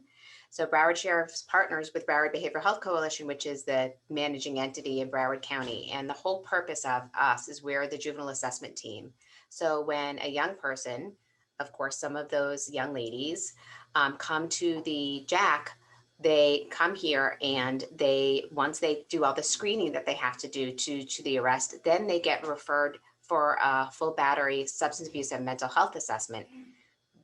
And that sounds like a lot of big words, but really our job with the juvenile assessment team is to hear the story behind the story of why the young person is here, including our young ladies, because we know that the charge is just what we see. And that's just the tip of the iceberg. Not that I don't care about the tip of the iceberg, of course that's important, but what's really important is what I can't see under the water of that iceberg, of the story behind why we'll speak specifically about young ladies, about why the young person is here, why the young lady is here. I want to know what's the story behind the story. What associations does she have? Is there a history of trauma? Are there history of in-home traumas? We look through FISFIN so we can see all the past abuse, because even if the young lady isn't ready to share, if we ask a question about trauma, we can see that there actually is trauma there. So we can then make a recommendation for trauma-informed or trauma-specific services for that young lady, even if they're not ready. She's not ready to, however she identifies, not ready to talk about it yet. At least we know that there's that history there. So it's something when she is ready, then it can be addressed. Something specifically that we do for all our youth, but because it's a more identified issue, it's more prevalent with young ladies, is that since 2009, we've actually been identifying young ladies through the Broward JAC, through the juvenile assessment team, for human trafficking or risk for human trafficking, more specifically commercialized sexual exploitation. And even before we started using the DJJ tool, we actually were offered to use the Shared Hope International tool. And one thing that I said specifically in our team is that I will use your tool if you let me modify it, because I'm not going to just ask a young lady. One of the questions on there was, do you have a boyfriend? And I thought, well, any young lady that identifies as, maybe doesn't even identify as a female gender, maybe doesn't identify as heterosexual, I've just completely shut her out from my question just based on that. So we modified the tool so we can ask a young person, do you have a boyfriend or a girlfriend or any other male adult friendships that you'd like to talk about, or that we'd like to identify. So we ask them that kind of question as opposed to just shutting off the question. But again, really at the Juvenile Assessment Center, we want to hear the story behind the story. And when we hear questions about, when a young person shares with us questions about possibly a sexual trauma, discord they have in their home, we want to make sure we're making referrals to address that. Very often, because we have PACE on here, so I'll give a shout out to PACE. We're very often making referrals to PACE Center for Girls because we are a partner with them, and we love the way that they approach interventions with our young people. In addition, if we have that trauma, we're very often making referrals or working collaboratively with Nancy J. Cotterman Center as well. So really, we want to make sure that we're hearing the story behind the story. We're hearing the young lady when she comes in about what she's able to share with us. We also speak to collateral sources, go into FISFIN about maybe what she's not ready to share, so we can make the appropriate referral on that young person's behalf. We really want to hear them, hear everything they're about. And like I was talking about in the breakout session, if a young person is talking to me with an attitude, I could care less that they're talking to me with an attitude. I just want to hear what is the feelings and the thoughts behind that attitude. You can call me every name up in the book. I don't care. I just want to know the feelings behind it so I can help you. And really, that's just, part of what we do here. Try to really be empathic with the young people that come through and know that there's a reason that they're here. And I'm much more concerned about the reasons why they're here and how we can help them.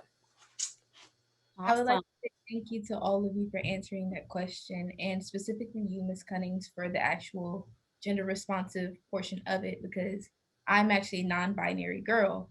And so a lot of people are like, oh, do you identify as she and her? And I'm like, sometimes it depends. It all depends on how I feel. And I'm like, I like the fact that you ask, okay, do you have a girlfriend or boyfriend? Because to a lot of people, that's like, oh, we don't really care. But to us, a part of the LGBTQ plus community, it's like someone's actually listening, and it just helps.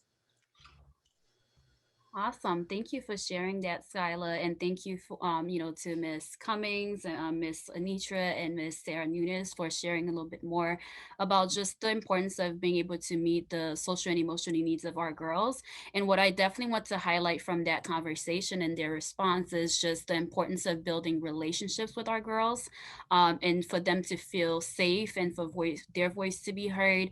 And as you've heard Ms. Cummings share, just the importance of fully assessing to see what the needs are, right? And not just seeing our girls or that they are always in need, but also being able to identify what their protective factors are.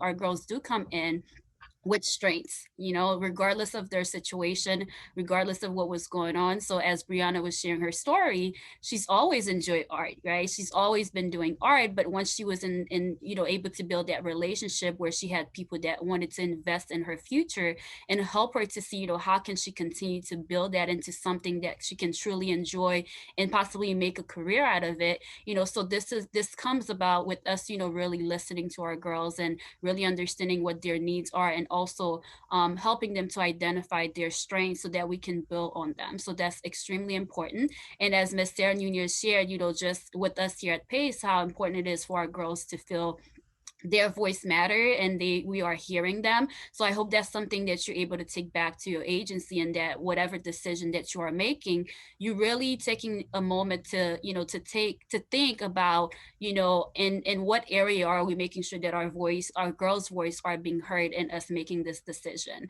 So for us here at PACE, which is very strange for a lot of people, is that our girls partake in us, interviewing people that are coming into PACE, and that give us an opportunity to hear from our girls, is this someone that you foresee yourself being safe and comfortable to be able to work with? So that just really reinforced that we're not just saying that your voice matter, but we actually follow through, with actually giving them opportunities for their voice to be heard. So thank you all for just, sharing a little bit more about that, so that our audience can really start evaluating, in what ways are you allowing the girls that are in your agency, in your community, even in your family, how are you enforcing that, their voice get heard?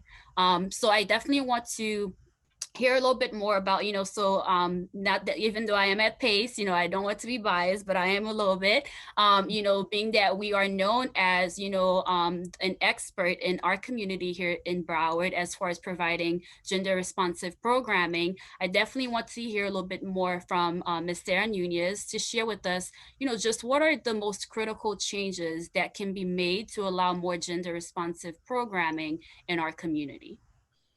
First and foremost, venues like this, groups like Girls Coordinating Council, all of the partnership that is happening in Broward County.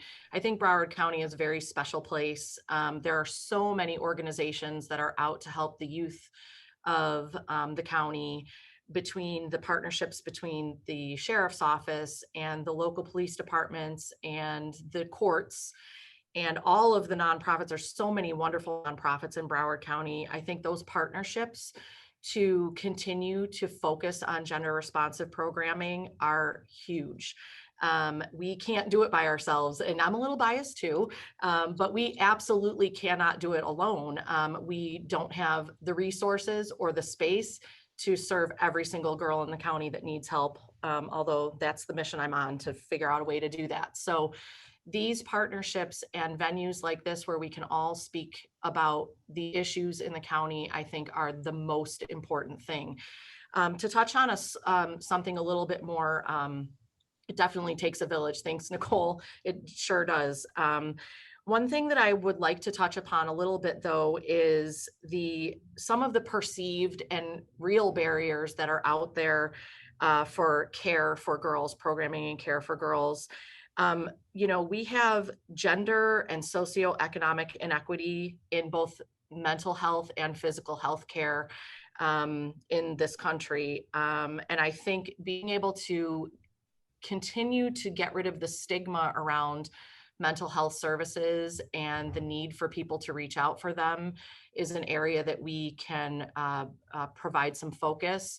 I know that there are still families out there that are afraid to reach out for care for their daughters or their children altogether because they have generational stigma against mental health care. I think that is a place where we can focus our efforts on education, use the community and these resources that we have to educate folks about mental health care and the huge importance of it. I think until we start to focus on that kind of care, it's really, really difficult to focus on what the girl needs in the other aspects of her life. I would argue that it's tough for a girl to focus on her education if her mental health isn't being attended to. So, and I just saw another comment about how culture plays such a huge role in this, and I completely agree. I think we need to be really cognizant about how culture relates to mental health care.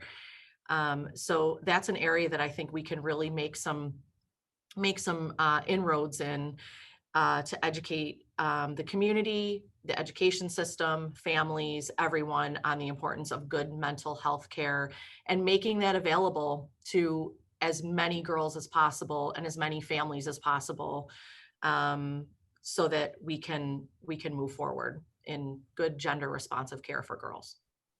Absolutely. Thank you just for sharing, the importance of gender responsive programming.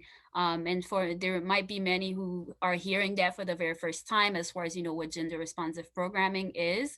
And, for us here at PACE, that's something we really that guides all the work that we do with our girls, just the importance of us really looking at the girl holistically and ensuring that we are, being strength-based and we understand that there's a lot of traumatic experiences they have had that might have contributed to who they are now and who they are coming into us, as. So we want to make sure that we look at them beyond that, just what they are coming in with, just really taking that time to really understand how can we best serve our girls and looking at them, from even assessing their needs as far as spiritual needs, their physical needs. So even though they're meeting with a therapist, they are being assessed for all these other factors because if they're not doing well in one area, most likely that's going to affect the others. So we want to make sure that, even if you are working with girls as a probation officer and you're just here to support her to make sure that she meets all her sanctions, kind of like, when you see she's coming in with an attitude, really take some time to understand, like what has been going on with her throughout the day, how she woke up. We don't know what she experienced at home that might have, affected her mood. And now you getting, and sometimes our girls have had the opportunity, as a therapist to have girls where, they would just start saying certain things or just not acting in the best way as far as what they were saying, and I just allowed them, give them the space, and I said, this is a safe space for you to share your thoughts, what's going on with you. And once they were able to fully share what was going on, or even like where it seems like it was a personal attack towards me, but I know to never allow myself to see it that way and just really understand that is their pain speaking, and we have to allow our pain to speak. We have to allow our pain to have an audience. And once they were able to do that in the following session, I had a girl that says, I did that because I know you wouldn't do anything, like you wouldn't do anything to hurt me or to be, to make it worse, and then I had the opportunity to teach her how she can better express herself and to be able to let out this pain that she's been holding in.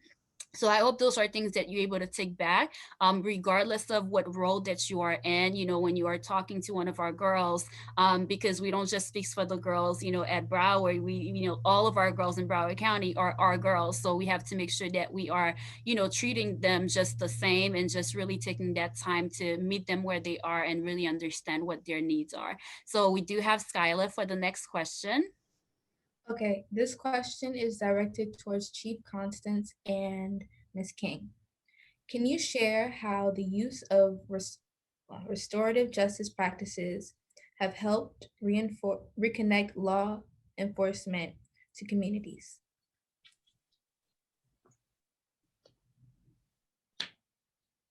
Okay, I'll go ahead and answer that first. I first wanted to comment on Brianna, and I'm going to kind of touch on some of the things that she talked about, in her environment at home. And basically, whenever we respond to certain calls for service, such as domestic, when it involves, it could be a child against the parent, vice versa, parent against the child. We have to respond to those scenes, and quite often, and that's pretty much the bulk of a lot of our calls. And when you respond to those type of calls, it's best to identify, the kids that are in that environment. And there have been instances where we've had young ladies who were, victims, or they were battered, or their parents were battered, and they were witnesses to this particular incident. And there is a system in place where you do provide, you have to include their information on the police report when you are sending that information to women in distress. And what that allows is for a person to receive counseling. So what we do try to assist with, and we do have our victim advocates involved, but we don't want those, the kids involved in this household to become victims themselves of battery, or become subjects, because again, or the abusers themselves, because they look at this and feel that it is the norm. So we have to intervene at an early age. And I know that currently in our schools, we do have our school resource officers, or we had them in the past. And what they do is they identify kids who may have problems. Sometimes they may act out, they fight in school, but you have to try to understand what's going on at home. Sometimes they may be acting out because they're not getting that attention at home, or there's abuse at home. We do have certain areas like the juvenile justice program that we may be able to, try to get assistance from. There's a promise program that's involved in the schools. So you try to provide whatever assistance that child may need. But again, the main important thing is trying to identify, what is going on in the home life. What issues are they dealing with that they're acting out in school. So that's first and foremost. One of the schools that we have currently, I'm a mentor in that school, and we have a counselor who identified not only men, but several young ladies, and most of our mentees are young ladies.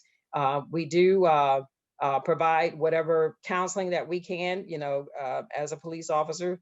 We go in, we take them places that they may not have been before. I know one of the young ladies that I did counsel, she never went to a theater.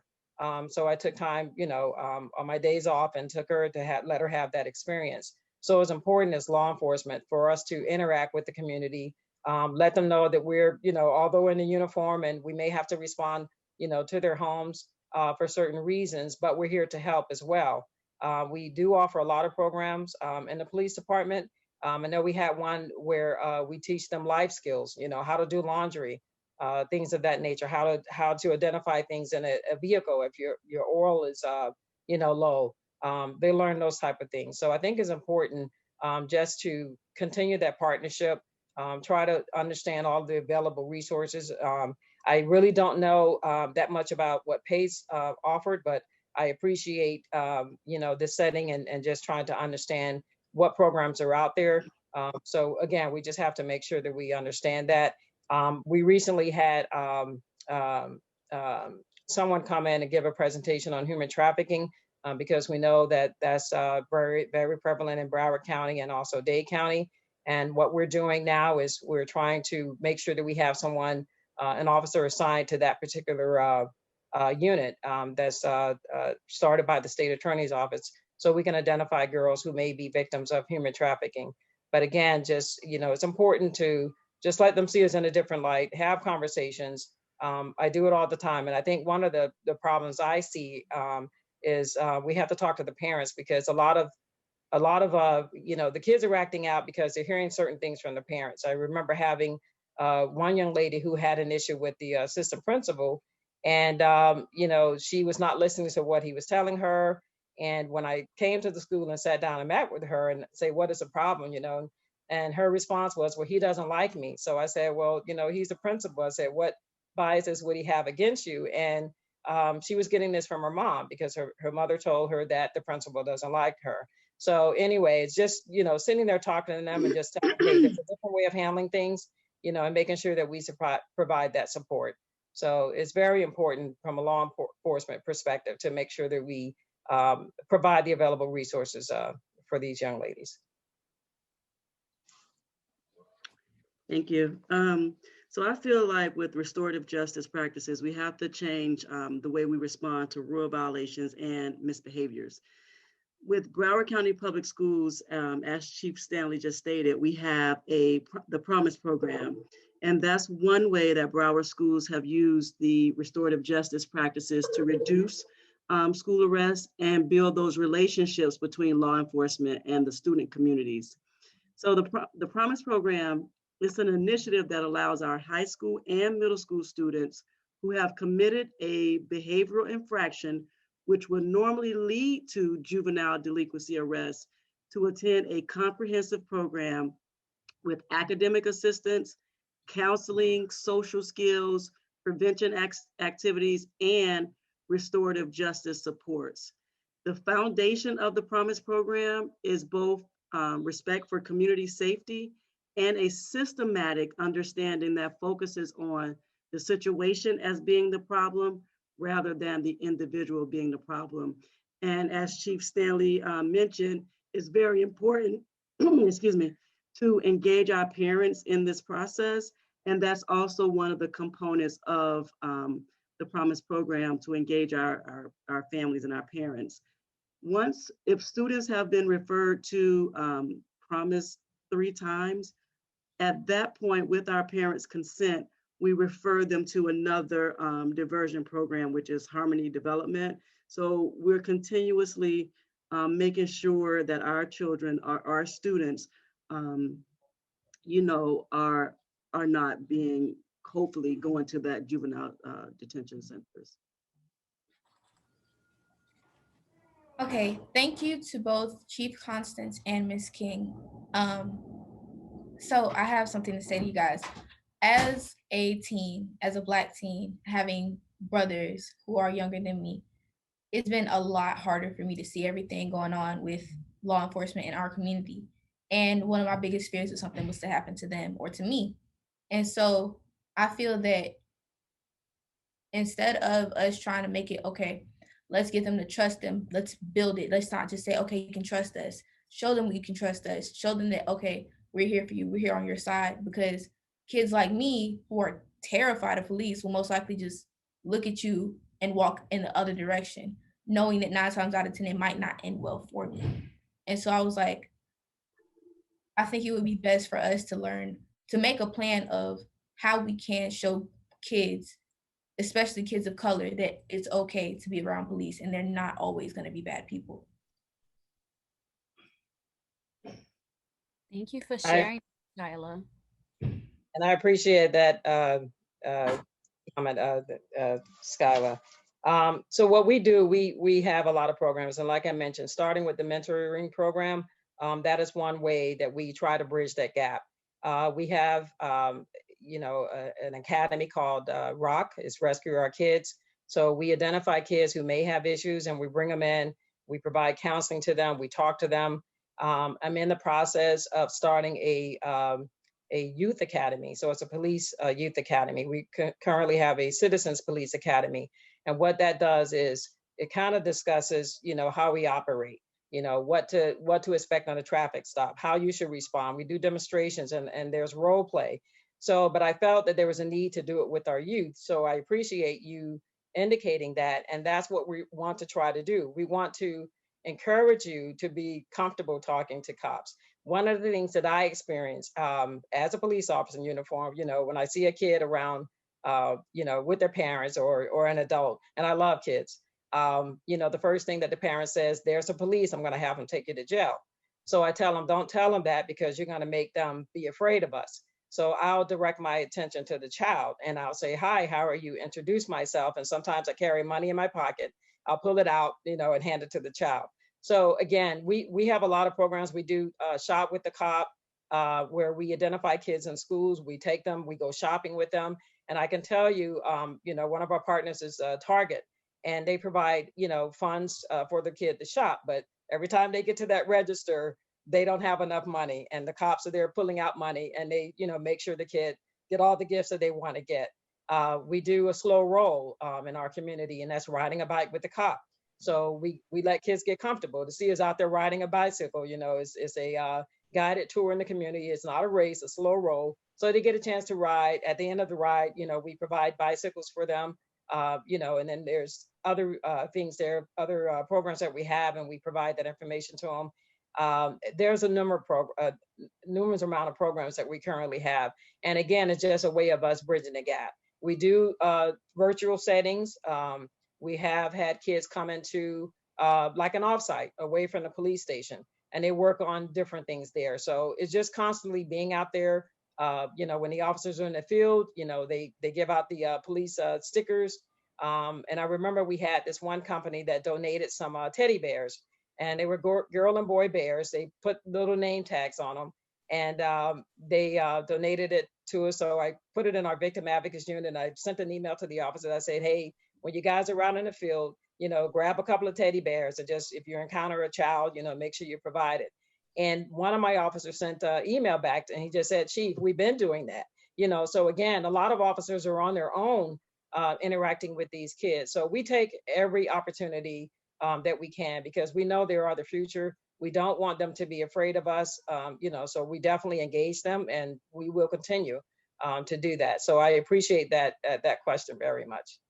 Thank you. Yes, thank you for sharing that, Constance. It seems like a lot of people are in the chat asking for more information about the programs you are sharing, so they can definitely share that in their community. So thank you for sharing that.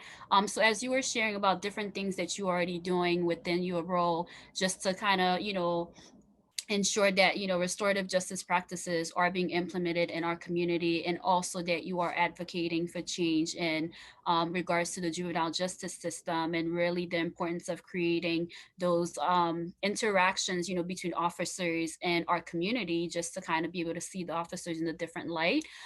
What successes or challenges have you faced as you continue to do this work? Well, with the current climate of COVID, I have so many things I want to do. I mean, there are certain events that we can't have. We do Secret Santa, which is one of them. But we right now at this point, I'm not letting anything stop me from doing it. I say we'll just find other creative ways. But again, it's getting the parents more involved. One of the things we find, a lot of the programs that we have, trying to get the parents to sign the kids up. I'm hoping with this, the youth academy, the police youth academy that I'm looking to implement this year, that we have more parents involved. So what I plan to do is try to educate them, just to make sure that they understand what the program is about and see how helpful it can be, for their kid. So again, we just, we're gonna, continue to try to do that. We've reached out to some of the schools. We have another program called Safety Town, and that's involving our younger kids, where they actually come out. We have a mobile unit, and we just let them, ride around. They do certain things. They learn about traffic dangers. They learn about, fire safety. We do incorporate our fire department.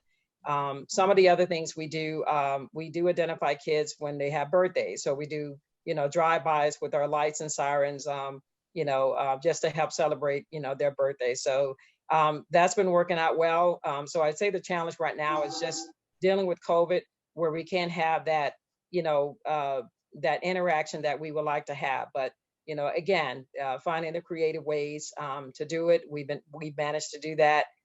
We go to the schools often. We have certain organizations that, provides tablets for the kids. So we go out, we recognize certain kids and, provide them with plaques, for doing good work and great behavior. But very big component when it comes to community policing. So we'll just continue down that path and, just try to get everyone involved and make sure that it's a concerted effort. Thank you. Awesome. Thank you for sharing that, Chief Constance. Just, all of the amazing things that you are doing within your role just to really support our community. I'm sure that's making a world of a difference, being able for our, our youth and our girls and just kids in general in our community to be able to have those opportunities to interact with police officers in a different manner. So I definitely want to hear from Ms. Sarah Nunez, just to hear from your role or even at PACE, how you guys are continuing to advocate for change in the juvenile justice system, and any challenges or success you've had in doing that. We're really blessed here to have a group that can advocate at a higher level for change in the juvenile justice system in Tallahassee. We have a group of people who are able to do that year round, but most notably, we get to participate each year in PACE Day at the Capitol. Skyla's been involved in this, and I got to attend my first PACE Day at the Capitol this year. Unfortunately, it was still virtual. We weren't able to actually go to Tallahassee to see our Broward legislators, but we had many, many virtual meetings this week with our legislators while they were in session about issues in Broward County, issues for our girls. The best part of PACE Day at the Capitol is the girls get to participate and they get to tell their stories, much like you heard Brianna today. We had a couple of wonderful girls that participated that talked about why they came to PACE, what their challenges at home were, what their challenges at school were, and what the programs that they've been able to be involved in have done to help change their lives. And it is so motivational for both me and I think the legislators, because they get to hear some real change happening, and they get to see what the girls want to do and how they want to change other girls' lives. They want to be inspirations for girls that are like them. We had them participate in mock debates. We had them participate in panels with female legislators. And they get to be exposed to another way of advocating for themselves. So we've had that opportunity, which has been amazing. We continue to encourage our legislators to support juvenile justice reform through civil citation programs and things like girls' court that keep girls out of the system, giving them the opportunity to participate in programs that will keep them out of the system and meet requirements. So, locally, I think we continue to work with our parents. We continue to work with our girls, families, school staff, the community at large on the benefits of programs that keep girls out of the juvenile justice system. And we continue to ask our community leaders, much like the programs that Ms. Anitria was talking about, to be mentors for girls, to come to our center, to work with our girls directly as mentors, have women come here and talk about the challenges they've had in their lives so that girls can see themselves represented in successful women and opportunities that they have to grow, that they can go to college, that they can go into a career path that they love, even if they don't go to college. We have amazing college and career readiness programs at PACE that help girls transition to the next step in their lives once they leave. And they're very successful. So I think having girls be able to see themselves represented in careers and in college opportunities, they can see a future for themselves. So those are some of the ways that we work really hard to advocate for our girls every day. Awesome. Thank you for sharing that, Ms. Sarah. Just the importance of us not just doing the micro level work, but even macro, being able to influence systems that affects our girls. So that's extremely important. Just even ourselves as citizens, when we are voting, we're voting on different things that affects our girls and the type of services that are available in our community for girls, you know, to be able to have their needs being met. So those are things I definitely want us to really be mindful of, just the power that we have to help influence those systems that are directly affecting our girls. So Skyla, I'm not sure if you're back, you know, just to ask our last question to our panel. Okay, so this question is to the panel. What advice would you have for others who want to advocate for the juvenile justice system and the successes or challenges you face? So for me, my advice would be to, first of all, educate yourselves on the juvenile justice system reform, and then consider connecting with local, state, national organizations that work to reform the juvenile justice system, and connect with some of our local organizations or collaborations right here in Broward County who advocate for youth and support to change systems.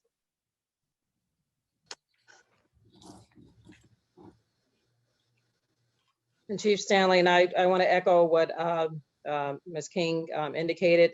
Definitely learning what's available out there. Continuing these type of dialogues is important for us to know what resources are available. And I think that, you know, again, I know somebody mentioned earlier, it takes a village to raise a child, and that is true. If we all just sit back and not do anything about it, we won't be able to succeed in trying to accomplish this goal. So I think it has to continue to be a concerted effort on all of our parts, just learning the system, what's available out there, what the needs are, and just, you know, pushing forward with those ideas. I totally agree with both of you. I think that back to the advocacy part of this, I think that, you know, speaking to your local legislators, telling them how important it is to you, to your organizations, that reform continues. And then again, getting involved with the organizations that who support juvenile justice reform, have proven practices that work for girls, and just getting involved at every level and mentoring girls. I think that's huge. And I just wanted to say something. I think as far as being an advocate is, if you see an injustice, don't let someone tell you to stay in your lane, right? No. I just want to say, like, when I first came to Jack in 2009, young ladies were being arrested for prostitution when they were the victims of human trafficking. And I was not going to stay in my lane and be quiet about it. It was not okay. The first young lady we ever had come through, she was, you know, caught in a hotel room massaging an adult male. She's arrested and the adult male's not arrested. And no questions are asked. This was back in 2009. You know, there are times, and BSO, I have to thank BSO, was so responsive, because when I first came to the Jack, there were some deputies assigned that this was just their assignment. They didn't want to be here necessarily working with juveniles. And I spoke to my captain at the time and my command, and they were like, you know what, you're right. We shouldn't have deputies that are here that don't want to be here. Let's bring deputies on that are going to be responsive to our young people, that want to be here, that want to engage the young here, that actually want to be mentors to them. Yes, they're here for safety and security, but they're also here to help de-escalate situations, talk to the kids while they're here. We literally have them, a captive audience. Let's do everything we can do to help the young people while they're here. We've advocated, and I have to give props to Jacqueline Lashbrook with our community justice program. From the very beginning that I was here, she was first came on, she was teaching me about civil citation and how we can expand it through Broward County. And she kept on advocating for it. And then it became a directive by the sheriff with Broward Sheriff's Office that you will offer a civil citation to a young person when you come across them. And if you're not going to offer a civil citation, there needs to be an explanation in the police transcript, the juvenile transcript, of why you didn't offer that civil citation. Make their calls to the juvenile assessment center, see if that young person is eligible. You know, I know we're talking about all youth, but, you know, also our young ladies, we want to keep them out of the juvenile system, justice system when we can. So don't let anyone tell you to stay in your own lane if you see an injustice happening. Be passionate, don't be complacent.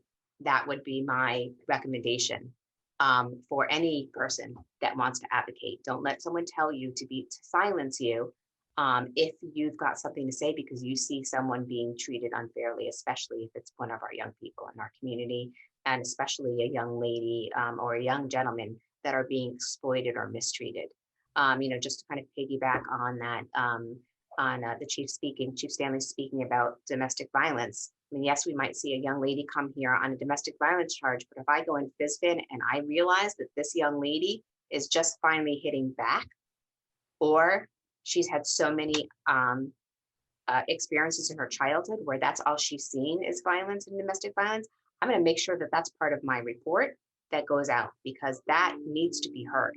So I would say, don't stay in your own lane. If you see something wrong, go and fight, and also take care of yourself too, because in order to be strong advocates for others, we need to take care of ourselves and make sure that we are, if our gas tank is getting empty, do something to refuel it so you can continue in this field to fight the good fight on behalf of the young people that we serve.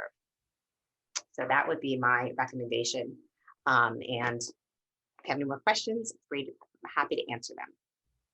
Awesome. Thank you so much, Sarah. It was all beautifully said because we are all advocates. And I love that piece about just ensuring that we are taking care of ourselves because it is, hard work that we are doing. It's hard and it's heart, because we put a lot of heart and effort into it because we are so passionate about wanting to see the very best for our girls. So if there are any questions for our panelists, please go ahead and put that in the chat. I did not see any, but just wonderful comments and feedback we've been getting from you all. We truly appreciate that. And like I shared before, I do have the pleasure of chairing the Girls Coordinating Council. We definitely appreciate you taking the time to join us today for the event. We definitely will be, you should see in the chat room, Dr. Keisha Gray with CSC has placed a link for evaluation.